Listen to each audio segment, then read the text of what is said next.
Olá, você de casa! Olá, você de casa! Eu sou o Oli. E eu sou a Dasha. Esse aqui é o Oli Dasha Pensando Alto.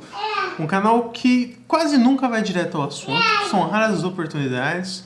Hoje, por exemplo, já tem até aqui, ó, pitacos da plateia, que a plateia aqui ela fica solta, não fica na frente da gente, ela fica espalhada pela... Mas tem que dar um bolacha de vez em quando pra ela. É um suborno pelo silêncio. Olha, amor, pela primeira vez na vida a gente tem um playback, tá vendo no reflexo, é verdade. Estamos em quadro. Finalmente. Geralmente a gente grava de dia, então hoje estamos gravando um pouco mais tarde, finalzinho de feriado aqui na cidade de São Paulo. Aliás, eu acho que hoje o feriado é no estado de São Paulo. E nesse finalzinho de feriado, finalmente, acho que depois de quanto tempo, amor? Desde quando que essa promessa tá aqui nesse canal? Acho que uns 2 anos. 2 anos? Eu chuto pra mais. Eu tenho a sensação Talvez que desde o começo, desde o começo, desde canal. 2015, eu acho que tem essa promessa, essa vontade. E antes de eu começar, né, de fato, eu queria dar um disclaimer do porquê que eu demorei tanto pra fazer esse vídeo. Porque diferente de um assunto que você consegue se distanciar e dar uma estudada e você consegue colocar as informações e os fatos como eles são, nesse vídeo e nesse caso aqui é uma parada muito pessoal pra mim. Não que eu tenha o Belchior como meu parente, mas a influência dele no meu pensamento e na maneira como eu consumo a música e a maneira como eu procuro nas letras que eu escuto, provocações ou, sabe, pontos onde eu possa tentar me colocar no lugar de quem tá cantando ou quem tá escrevendo. E eu acho que, de certa maneira, isso começou a ficar mais forte com o Belchior pra mim. Porque ele surgiu pra mim num momento da minha vida onde tava rolando uma expansão de consciência minha. Então eu tava buscando mais referências, eu tava indo mais longe nas coisas que eu gostava e que eu começava a tomar interesse. Então fez muito parte do meu cotidiano, do meu dia a dia, do meu aprendizado e crescimento como pessoa. A minha proposta nesse vídeo é apresentar um pouco da obra do Belchior pra Dasha, do meu ponto de vista, e também apresentar pra você que nunca ouviu antes o Belchior, ou veio pra cá porque acabou de descobrir o Belchior. E a gente tá vivendo um momento... Tem gente assim? Sim, super. A gente tá vivendo agora um momento... Nossa, agora você pode ser muito julgado, hein? Não, Essa eu achei... escolha de molhar a bolacha. Por quê? Não sei. Tem gente que não gosta quando as pessoas... Não sei se isso tem na Rússia, tipo, a pessoa molha o pão com manteiga dentro do café com leite e come. Não, a gente não tem. Mas eu aprendi com o Alexi. Então, essa é coisa de francês safado. Saudades, Alexi. Por que eu acho que o Belchior ele voltou agora à tona? Primeiro por conta do fato dele ter morrido, e eu acho que isso no Brasil é um fator determinante pra você... Não é só no Brasil, é que torna a sua arte única, né? Então as pessoas acho que não davam esse devido valor a ele quando ele estava vivo, e aí um dia a gente pode entrar só na história de fato dele aqui, que hoje eu vou me apegar a uma obra que é Alucinação. Alucinação foi o disco que apresentou realmente o Belchior para um grande número de pessoas. Ele já tinha uns EPs anteriores com singles e ele já tinha lançado a música Hora do Almoço, que ele inclusive ganhou um festival com essa letra, que é realmente uma letra assim magnífica, né? Muito, muito bem estruturada, e ela conversa muito não só com a geração, mas com as relações entre pais e filhos, né? No Brasil antigamente. Então ele vem do interior do Ceará, mais precisamente da cidade de Sobral, e ele vai para o Rio de Janeiro tentar a vida. E nesses momentos de composição, cantoria e tudo mais, em algum momento a música dele chega até Elis Regina. E que a gente vai falar sobre essa música, que ela tá nesse álbum aqui também, o Alucinação. E aí a gente tem um resgate cultural dele. Há pouco tempo atrás, um rapper famoso brasileiro, o Emicida, fez um sample da música Sujeito de Sorte. Então as pessoas associam aquela música à música do Emicida. Então acho que também tem gente que tem curiosidade e vai atrás. Mas eu sempre recebo no Instagram as pessoas que ficam tipo maravilhadas, assim, descobrem realmente o Belchior. Que eles falam assim, nossa, eu escutava como uma brincadeira, porque isso é engraçado. Quando eu falo pras pessoas que eu gosto de Belchior, às vezes fica aquela sensação de que eu tô brincando. Que eu tô tirando sarro, que eu gosto de coisa brega, ou uma brincadeira minha. E na verdade não. E aí tem muita gente que quando para pra escutar e vai a fundo ali nas letras, vem conversar comigo do tipo, caramba, eu parei pra ouvir o Belchior e realmente é sensacional, é A muito última doido. vez da Jujute que ela veio em casa aqui. Exatamente. Porque quando eu conhecia lá atrás, né? Tipo, uma das vezes que eu fui na casa da Jujute, a gente entrou, tipo, no papo e eu comecei a espalhar a palavra do Belchior, né? Tipo, eu tenho várias frases que eu uso, assim, que eu solto, assim, nas conversas, né? No meio do cotidiano. Então, um exemplo bom foi sábado, a gente tava conversando com o Thiago e com a Gabi. E aí ela tava reclamando que a Nina não tava mais fazendo as coisas que ela costumava fazer, que ela não come mais as coisas que ela costumava comer e que ela tá numa mudança que não dá pra reconhecer. Aí eu falei pra ela, Gabi, o passado é uma roupa que não serve mais. E ela ficou toda, nossa, total, e o Thiago, realmente, o passado é uma roupa que não serve mais. Só que eles não sacaram que eu tava falando do Belchior ali, que é uma frase da letra da música. Eles vão achar, nossa, o olho é muito inteligente. Caramba, ele tem uns pensamentos. E aí mostrei pra Júlia também, né, pra Jujute. E a última vez que ela veio aqui em casa, isso, né, bem antes da pandemia. Uma hora de papo só de... né? Mais até eu chuto, que a gente começou a falar ali sobre as letras, porque ela falou assim, eu me descobri apaixonada, eu queria, tipo, ter casado com esse homem. E ela ficava falando, tipo, cara, a gente não seria um casal incrível, eu e o Belchior, olha esse cara, olha essas ideias, olha essa maneira de enxergar o mundo.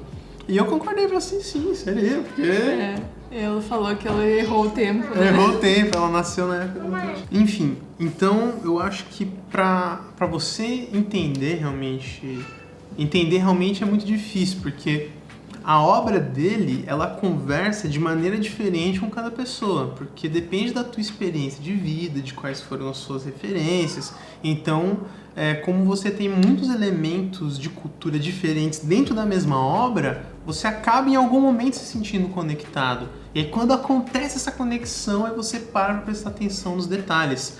Porque ele tinha uma maneira de escrever que era uma poesia concretista. Então o que eu quero dizer com essa poesia concretista?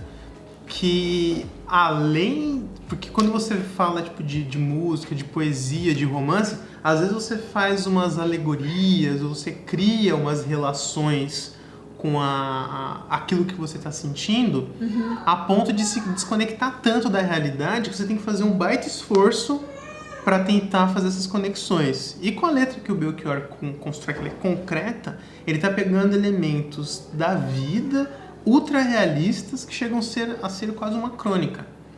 Acho que para você que é estrangeiro, você entender como que é a maneira de pensamento dele e a forma com que ele se comunica com as músicas, é muito parecido com como o Bob Dylan escreve as músicas. Então acho que tem até quem diga que o Belchior é o Bob Dylan brasileiro. É o Bob Dylan brasileiro. E eu não acho, pra mim, o Bob Dylan que é uma tentativa de Belchior. Ele ia se... Tô brincando, calma.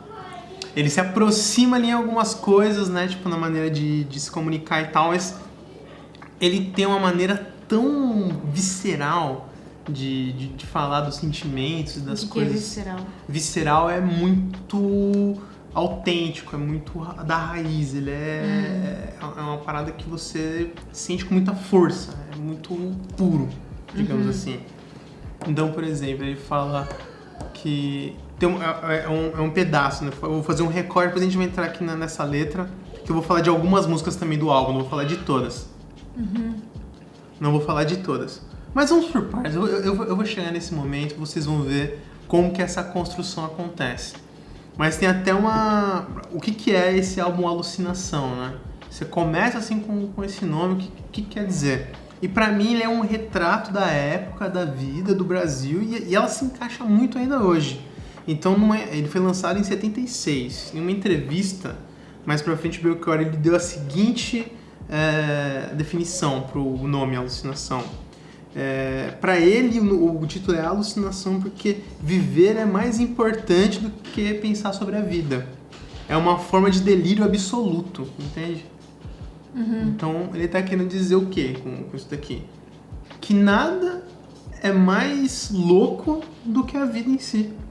Nada que você faça, que você use, que você force o pensamento, vai te levar tão longe Enquanto a vida. do que a própria vida. Então, dentro das próprias letras, ele dialoga com outros pensadores, com outras A gente obras. tem uma expressão que é vida é mais louca do que a imaginação. E aí é o Belchior, que ele fala, viver é melhor que sonhar. E aí ele tem uma letra dele que ele fala diretamente com o tropicalismo. Que o tropicalismo nos anos 70, ele tinha o intuito de valorizar tudo que era bom, pegar tipo uma Tropicalismo parada... É um movimento musical. A gente pode fazer também um vídeo só sobre o tropicalismo. E aí você tem tipo, como os principais nomes desse movimento, os Mutantes, o Caetano Veloso, o Gilberto Gil, o Tom Zé. Tudo isso tropicalismo? Eles são tropicalistas. E aí o Belchior, ele tá ali, ele é contemporâneo, né? E ele vem de uma turma do Ceará, que inclusive é chamado de a turma do Ceará, que desceu junto pra cá, que tá ali entre eles a Melinha, ele, o Belchior, o Fagner. E é um grupo muito criativo e que realmente simboliza muito... Fagner. Não é Wagner, é Fagner. Até parece que você errou. Não, é muito bom, né? Inclusive, uma das músicas que ficou famosa também com o Fagner e a letra é do Belchior, que é um momento que ele fala assim... Eu ainda sou bem moço pra tanta tristeza, deixemos de coisa, cuidemos da vida, se não chega a morte ou coisa parecida, que nos arrasta moço, sem ter visto a vida ou coisa parecida. Então ele tá falando que a gente tem que viver o agora e tem que sentir cada coisa no seu tempo. Você não tem que projetar pra frente porque amanhã não existe. Não dá pra você contar com essa sorte de viver mais um dia, porque é tudo na hora, tudo agora. E aí ele tem uma das letras que ele já começa falando no tropicalismo, assim, ele já mexe aquela provocação, vira pro Caetano Veloso, pro Gilberto Gil, pra toda essa galera e fala o seguinte: se você vier me perguntar por onde andei no tempo em que você sonhava, de olhos abertos lhe direi, amigo, eu me desesperava. Porque ele não conseguia, tipo, enxergar essas coisas bonitas. Tipo, cara, olha a realidade do país, olha o que as pessoas estão vivendo. Olha como que as pessoas lidam com o sofrimento. Então e a maneira como ele constrói esses sentimentos. Na letra que a Elis Regina cantou, que fez ele ficar famoso, que é Como os Nossos Pais, tem uma parte que ele fala: na parede da memória, essa lembrança é o quadro que dói mais. Então, mesmo ele desconfigurando a sensação, o sentimento, ele consegue bloquear um negócio que é muito real. Que, tipo, ele fala do momento... Eu tô empolgado, eu tô indo longe porque realmente me pega demais. Então, esse álbum Alucinação é a maneira como ele se comunica com o público, com o mundo, para dizer como ele enxerga a vida e como que ele vê as coisas. E ele já abre o álbum com uma comunicação assim, mais do que direta, tipo, explícita. E ela corta você com tanta verdade. E inclusive tem uma parte da letra que ele fala: eu quero é que esse canto torto feito faca corte a carne de vocês. Ele tá... Canto torto? Que esse canto torto que tipo, tá cheio de coisa acontecendo aqui dentro. Ele é torto, feito uma faca. E que corte a carne de vocês. Que, tipo, você sinta, que te machuque, que te faça perceber e sentir aquilo ali. Ele não tá pedindo licença. Ele tá chegando com tudo e ele tá torcendo pra que essa letra te atinja de alguma maneira. Então, a primeira letra aqui, a primeira faixa, né, desse álbum de 76, Alucinação, é Rapaz Latino-Americano. Que provavelmente... Foi mais citado lá no Instagram. Quando a gente Exatamente, porque essa é para muitas pessoas a letra que faz você chegar no Belchior, que faz você prestar atenção no que ele tá falando, porque realmente foi a música de mais sucesso, né? Mas não é sua preferida? Nem de longe. Assim, adoro, gosto muito da música, mas ela Não, ela é muito boa. São momentos, né? Eu namoro músicas diferentes do Belchior Dependendo do momento. Depende ali do momento. Já foi o rapaz latino-americano. Em algum momento, sim. Nossa, olha. É tão pesada a letra, cara, que o celular trava.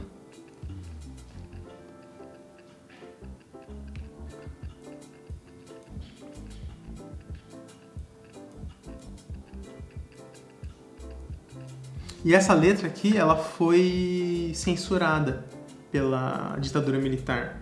Então ele teve que fazer uma pequena adaptação aqui na letra. Isso acontecia muito, né? Então, o álbum inteiro, cada letra tinha que ir para um departamento que averiguava se aquela letra poderia ir para o público ou não. Sério? É, tipo... Nossa, na União Soviética é a mesma coisa. Ai, que loucura, não é mesmo? Olha aí, eles estavam protegendo a gente do quê? Do comunismo.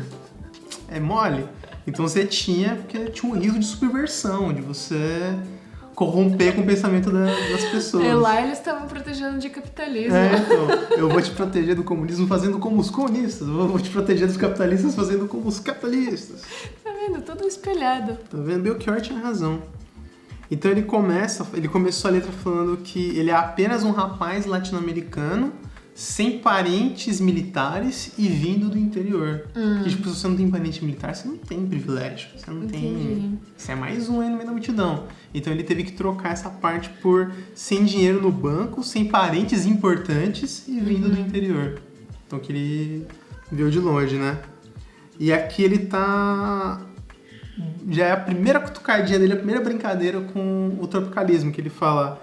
Mas trago de cabeça uma canção do rádio em que um antigo compositor baiano me dizia: tudo é divino, tudo é maravilhoso. Então tá com essa coisa na cabeça. Quando ele chegou na cidade grande, ele chegou com esse pensamento tipo, cara, a vida é linda, tudo é incrível, tudo é demais. E aí ele vai contando a trajetória dele de como que ele foi mudando essa percepção. Aí ele fala, tenho ouvido muitos discos, conversado com pessoas, caminhado o meu caminho, papo som dentro da noite. E não tenho nenhum amigo sequer. Quem ainda acredite nisso, não. Tudo muda. E com toda razão. Então, tipo, ele já não é mais aquele cara que ele chegou.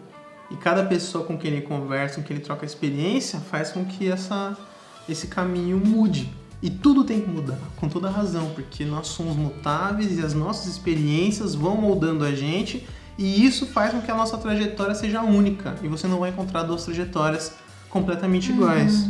Aí eu já pulei aqui algumas estrofes para ir nessa parte que ele já diz para quem está escutando ele o que é para ele esperar do resto do álbum e do resto da obra dele, que é: não me peça que eu lhe faça uma canção como se deve. Ou como você está acostumado a ouvir, né? Correta, branca, suave, muito limpa, muito leve. Sons, palavras são navalhas. E eu não posso cantar como convém. Convém, tipo, como as pessoas querem, sem querer ferir ninguém. É difícil, qualquer coisa que eu falo vai machucar alguma pessoa, vai atingir alguém de alguma maneira. E aí ele dá aquela tranquilizada, ele fala: mas não se preocupe, meu amigo, com os horrores que eu lhe digo. Isso é somente uma canção. A vida é diferente realmente, quer dizer, ao vivo é muito pior. Então, tipo, você não fique chocado com o que eu tô falando e descrevendo, porque o dia a dia, a vida, é muito mais cruel e é muito mais incisiva, né? Então ele é mais poeta do que músico, né? Assim, o arranjo, ele realmente não é um cara pegado a arranjos. Então você vê durante toda a obra dele ele brincando, revisitando as letras, colocando um violão aqui, colocando uma guitarra, colocando um teclado, ele não tinha esse apego. Então ele brincava completamente ali com as possibilidades, porque é isso. O grande objetivo da arte dele era provocar, era colocar essa semente. Ele, em alguns momentos, ele é muito niilista, né? Ele não acredita em nada e às vezes ele vem tipo com uma chuva assim de esperança, e que esse é o papel da arte, né, cara? É provocar, tirar você.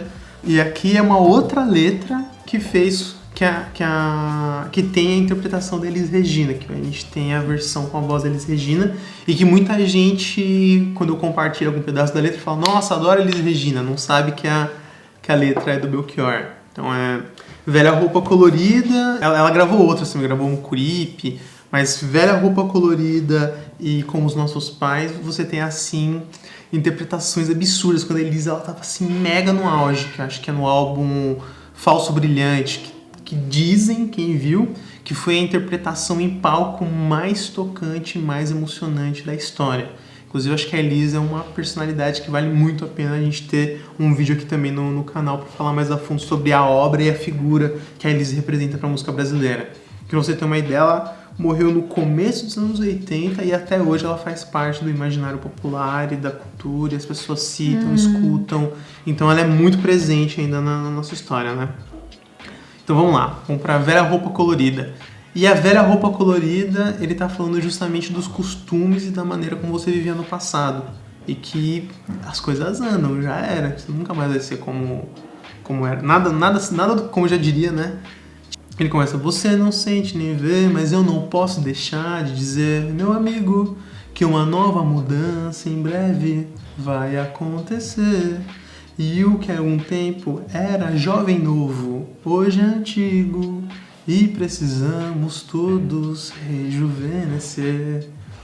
Então, aqui já é uma provocação direta às pessoas que estão paradas no tempo, né? E que estão vivendo do passado, em algum momento, tipo, nossa, naquela época tudo era melhor, tudo era incrível. E o tempo não para, ele vai continuar trazendo coisas e você vai mudar, querendo ou não. Até o jeito de você ser igual para as pessoas ao seu redor te faz diferente. Porque se eu concordo com o mesmo pensamento com você e você não evolui, eu continuo evoluindo, você acha que não mudou, mas para mim você já é completamente diferente. Você não tem mais as mesmas características que me fizeram me atrair pelo teu pensamento ou pela maneira de você ser. Essa música ela é muito forte e ela conversa com... Eu já vi duas teorias diferentes, mas eu gosto da que fala que ele está conversando com as influências anglicanas que a gente tem, né? Que em determinado momento, em uma outra letra, ele fala que um tango vai melhor do que um blues para ele. Porque ele é latino, ele quer valorizar as coisas que estão aqui. Mas ao mesmo tempo aquele cumprimenta e brinda o Edgar Allan Poe, que fala do Blackbird. Então ele diz, como Poe, o poeta louco americano, eu perguntava ao passarinho, Blackbird, o que se faz? Heaven never, heaven never, heaven never. Blackbird me responde, tudo já ficou para trás. Assum Preto me responde, o passado nunca mais. Bom, então vamos aqui, uma das letras que eu acho que envelheceram melhor ou que na verdade demonstram o quanto que elas não envelheceram. Que ela continua atual. Muito atual e ela é realmente um resumo da relação da juventude com o passado e com a relação realmente dos costumes, né? Essa daqui vai ser a primeira parte do vídeo, já tá gigante já. Vamos parar por aqui, né? Depois dessa letra. E aí a gente pode dar continuidade aqui nesse álbum. Comenta se você quer a parte 2. É bom pra eu sentir aqui se tá fazendo sentido pra vocês, porque pra mim faz sentido que eu tô falando um negócio que eu amo. Então pra mim é mega prazeroso. Então essa música aqui, como Nossos Pais, ele começa dizendo: não quero lhe falar, meu grande amor, das coisas que aprendi nos discos. Quero lhe contar como eu vivi e tudo o que aconteceu comigo. Viver é melhor que sonhar. E eu sei que o amor é uma coisa boa, mas também sei que qualquer canto é menor do que a vida de qualquer pessoa. Então aqui ele já está colocando também o quanto que a maneira como ele enxerga o mundo, de ser extremamente realista, também não está distante da racionalidade. Por mais que ele ame ou que ele tenha algum sentimento incondicional, qualquer canto, qualquer coisa é menor do que a vida de qualquer pessoa. Porque você carrega consigo tanta emoção, tanta coisa, que eu não posso mensurar os meus sentimentos ou o valor, sei lá, de um automóvel, de uma casa, com a relação de uma vida. Porque as experiências imateriais, elas têm muito mais valor do que as coisas que você consegue acumular. Por isso, cuidado, meu bem, há perigo na esquina. Eles venceram e o sinal está fechado para nós que somos jovens. Então aqui é um jeito super mascarado de dizer aquilo pelo que a gente luta, perdemos esse round. Então se você olhar para a história do Brasil agora que está acontecendo, tipo, a galera fanática, a galera que tem tipo, uma visão mais radical das coisas, venceram. E o sinal está fechado para o crescimento e para a evolução, para pessoas que têm essa vontade do novo. Então o sinal está fechado para nós que somos jovens. Para abraçar seu irmão e beijar sua menina na rua, é que se fez o seu braço, o seu lábio e a sua voz. Então ele fala que o propósito do teu corpo e das tuas vontades é atender e fazer as coisas que você quer. Eles foram feitos para isso, para abraçar, para beijar, para colocar seu pensamento em vida, né? E aí ele vai para essa outra parte que ele começa aí forte no cutucar, né? No machucar. Você me pergunta, pela minha paixão, digo que estou encantado com uma nova invenção. Vou ficar nessa cidade, não vou voltar pro sertão, pois vejo vir vindo no vento o cheiro da nova estação, e eu sei de tudo da ferida viva do meu coração. Já faz tempo eu vi você na rua, cabelo ao vento, gente jovem reunida. Na parede da memória, essa lembrança é o quadro que dói mais. Então, essa maneira aqui de fazer um recorte do dia a dia, eu acho muito forte. Que na parede da memória, essa lembrança é o quadro que dói mais. Então, olha que jeito bonito de você falar sobre o sentimento, né? E a lembrança que você tem da pessoa. Que de ver você na rua, eu guardei isso comigo e essa memória é o quadro que dói mais. Então, imagine tipo, uma sala cheia de lembranças onde você vai revisitando. E, cara, eu consigo entrar na letra. É muito doido. E aí ele fala, minha dor é perceber que apesar de termos feito tudo que fizemos, ainda somos os mesmos e vivemos como os nossos pais. Essa versão da Elis Regina é um absurdo. Mas é isso, minha dor é perceber que apesar de termos feito tudo que fizemos, ainda somos os mesmos e vivemos como os nossos pais. Não somos diferentes dos pais, né? Você corre pra caramba, fala que tipo, eu vou lutar, eu vou revolucionar, eu vou fazer diferente, e você se pega vivendo do jeito que seus pais viveram, da maneira como eles pensavam, cometendo muitas vezes os mesmos erros.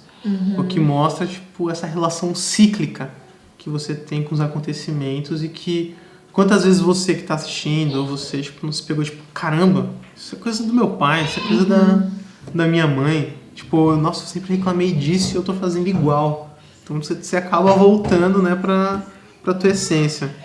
E aí ele reforça dizendo, nossos ídolos ainda são os mesmos e as aparências não enganam não. Você diz que depois deles não apareceu mais ninguém. Você pode até dizer que eu tô por fora ou que eu tô inventando, mas é você que ama o passado e que não vê. É você que ama o passado e que não vê que o novo sempre vem. Então, tipo, olha como é doido isso. Quantas pessoas você não conhece que afirmam isso? Essa música de hoje em dia não presta pra nada. Bom mesmo era na minha época. Aquela galera era boa. Depois desses caras aqui, ó, acabou a música. Não viu mais nada de bom. Eu vejo uma pessoa na minha frente. Exatamente.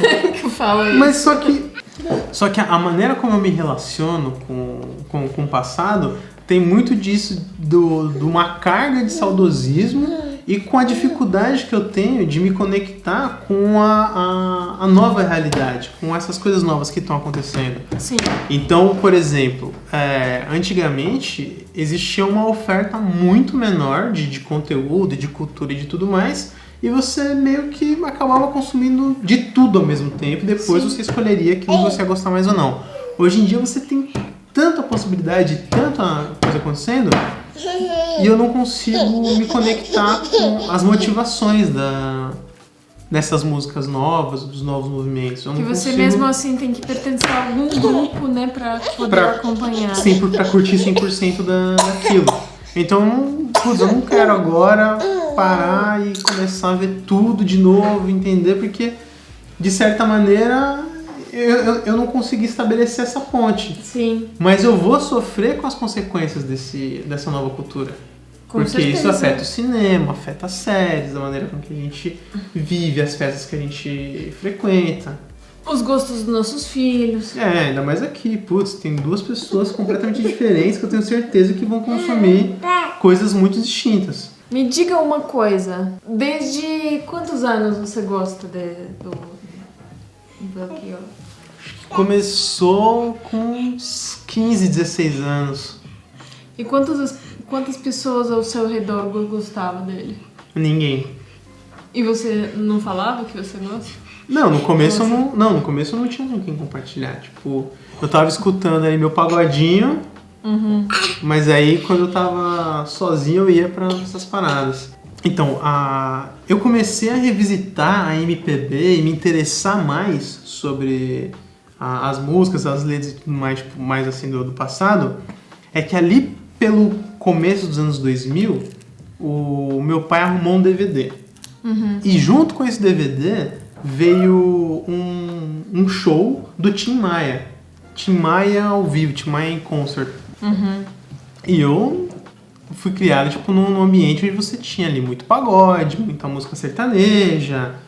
Sim. A galera tipo mais povão, assim, né? Por definição e pelos contatos que eu tinha ao meu redor. E aí esse DVD, tipo, eu não tinha outra coisa pra assistir. Não tinha uma locadora pra eu ir. Eu só tinha ali um aparelho ligado na TV que eu podia ver esse DVD do Tim Maia. Então eu assisti aquilo exaustivamente mais pra falar, eu tô usando DVD. Então no começo eu nem me ligava tanto, cara. E aí eu comecei a me conectar. Só que isso eu era bem mais novo, devia ter, tipo, sei lá, uns 10 anos de idade, 10, 12 anos de idade, por aí. E aí isso começou a me provocar, tipo, nossa, deixa eu dar uma olhada, tal, não sei o quê. E aí com o advento da internet eu comecei a, tipo, baixar umas músicas antigas e ficar brisando, né, nessa ideia das letras. E aí num determinado momento, tipo, eu consegui um CD, tipo, uma coletânea, assim, do Belchior. E eu parei pra escutar e comecei a viajar com aquelas letras, fui buscando conhecer mais. Aí depois, na época do MP3 e com acesso às letras, ficou muito mais fácil de mergulhar, assim, de fato, na obra. Então aqui a gente falou de 3 músicas que são muito bacanas, mas dá pra gente ir muito a fundo na obra e na vida, pra até a gente entender o que estava acontecendo com ele naquela época, pra ele interpretar a vida daquela maneira e fazer essa construção, né? Essa pintura da vida que são as letras dele. Mas muito profundas as letras, hein? Demais. Ele não tava pra brincadeira, não. Não. Então, eu tenho 2 perguntas pra fazer pra você. A primeira, se você já conhece Belchior. E a segunda é se você não conhecia, se esse vídeo aqui te convenceu a pelo menos experimentar, a colocar pra tocar e escutar de um jeito diferente. Deixa aqui nos comentários. E tchau, gente. Tchau, siga a gente no Instagram. Aproveite o nosso cupom lá pra ter desconto na compra do seu cafezinho show de bola na Mocha Club, Café Rossiano. E até a próxima. Tchau. Tchau. Muito difícil fazer os bagulho aqui com você, mano.